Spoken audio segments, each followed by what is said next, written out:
Alright, factoring out a GCF.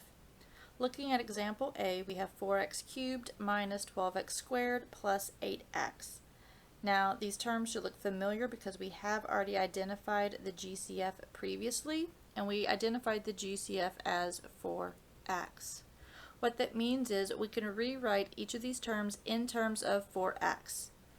So that means I can write the first term in terms of 4x times something, the second term in terms of 4x times something, and the third term in terms of 4x times something. Woo!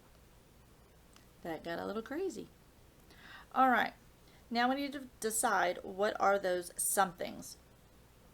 So when you are factoring out a GCF, essentially it means you are dividing. Well, 4 divided by 4 is 1. X cubed divided by x leaves you with x squared. In the second term, we have, notice, not 12x squared, but we have a negative 12x squared, and we are dividing it by 4x. So a negative 12 divided by a positive 4 leaves you with a negative 3.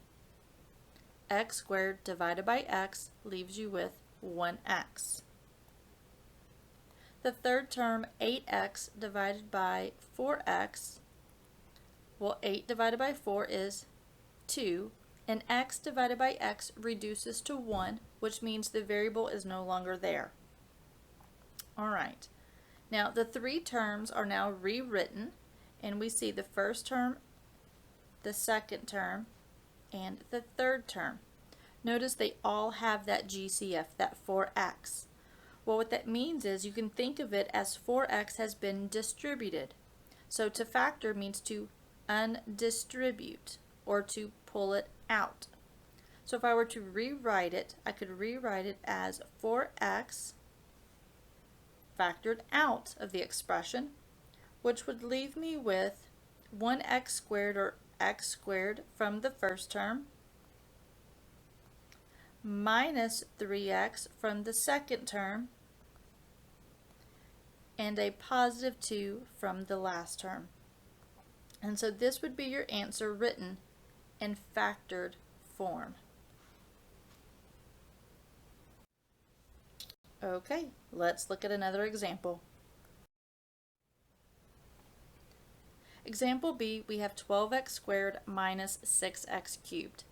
Again, these should look familiar. We have already identified the GCF as 6x squared. Now again, that means we can rewrite both of these terms in terms of 6x squared. So 6x squared times something plus 6x squared times something. Now let's look at the first term. That means 12x squared divided by 6x squared.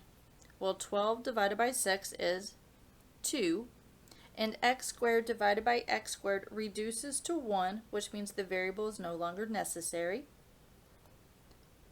Now the second term is negative 6x squared, and we are going to divide it, 6x cubed, and we're going to divide it by 6x squared.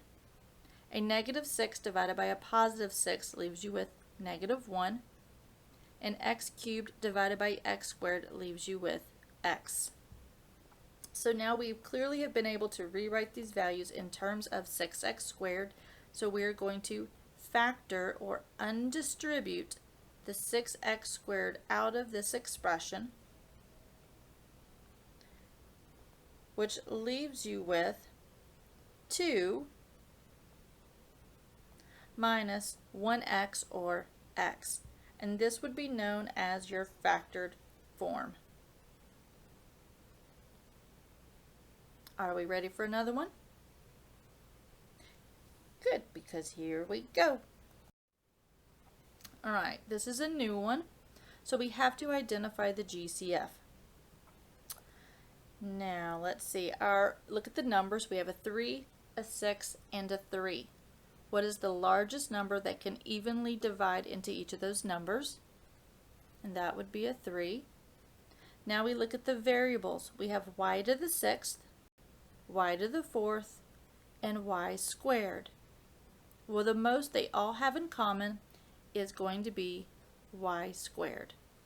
So that is your GCF.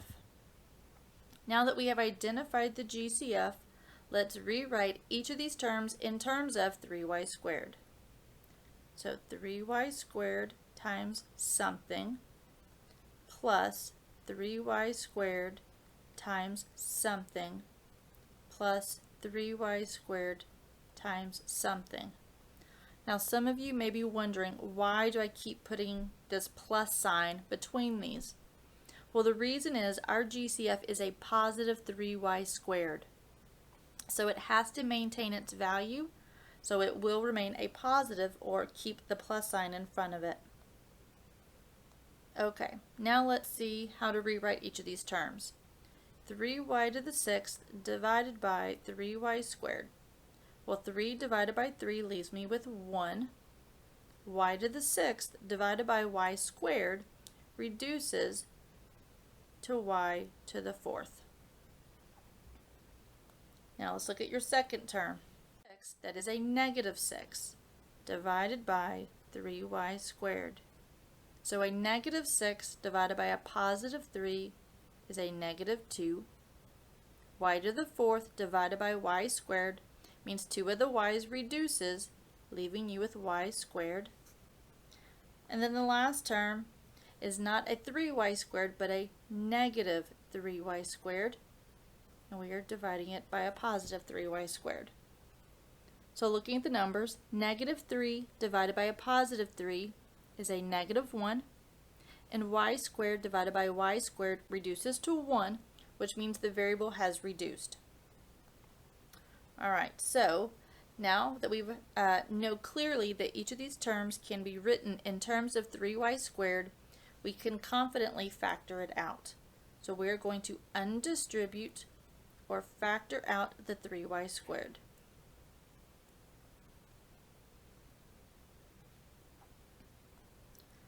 And so on the inside of the expression, we're left with y to the 4th minus 2y squared minus 1.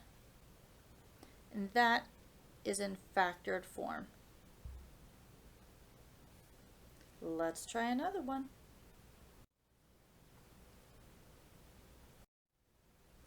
Okay, example D looks a little different, but here's what I want you to notice.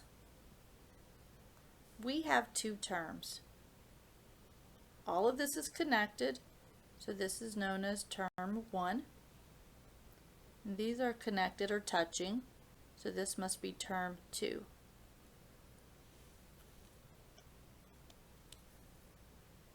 Sorry, my pencil's going a little crazy. Alright, looking at your two terms. Do you notice anything in common? Anything that's repeating?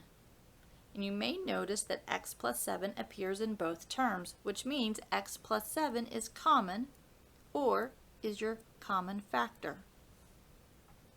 Now since we already see x plus 7 in your first term and x plus 7 in your second term, we are going to say that is your GCF. We are going to factor it out or undistribute it out of the problem. Now if I factor that out of the first term, that leaves me with x squared. And if I factor it out of the second term, it leaves me with plus 3. And so your answer in factored form is this.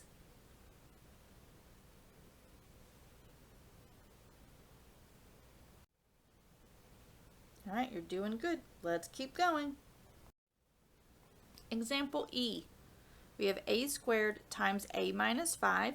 Now notice, those are touching, so that's term 1. Minus 2 times a minus 5. Now notice those are touching, so that's term 2. Now, look at your two terms. Is there anything that's common? Anything that's reappearing? And you may notice that a minus 5 appears in both terms. So we would call a minus 5 our GCF, or our greatest common factor. So since we've identified our GCF, we are going to factor it out or undistribute it out of the problem.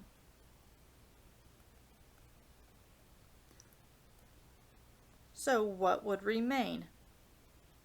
Well, from your first term, you would have left an a squared, and from your second term, you would have not 2, but minus 2.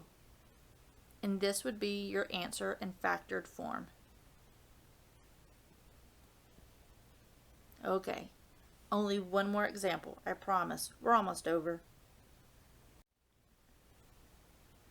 Example F, 5a cubed times 2a minus 7 plus 2a minus 7.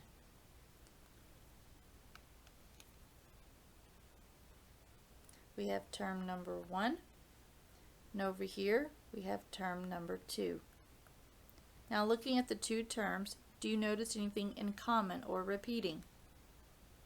And you probably see 2a minus 7. And you're correct. That is your GCF. Now that we've identified our GCF, we want to factor it out or undistribute it from the expression. Now when you factor it out, it means you are dividing your terms by 2a minus 7. Looking at your first term, when you factor out 2a minus 7, that leaves you with 5a cubed. The question is, looking at your second term, when you factor out 2a minus 7, what does that leave you with? Well, the answer is not 0. There is an imaginary 1 understood to be in front of the parenthesis. So since it's positive, it's a positive 1. Another way to think of that is when you are factoring out 2a minus 7, it means you are dividing by 2a minus 7. Well, 2a minus 7 divided by itself will always give you the value of 1. So this is your answer in factored form.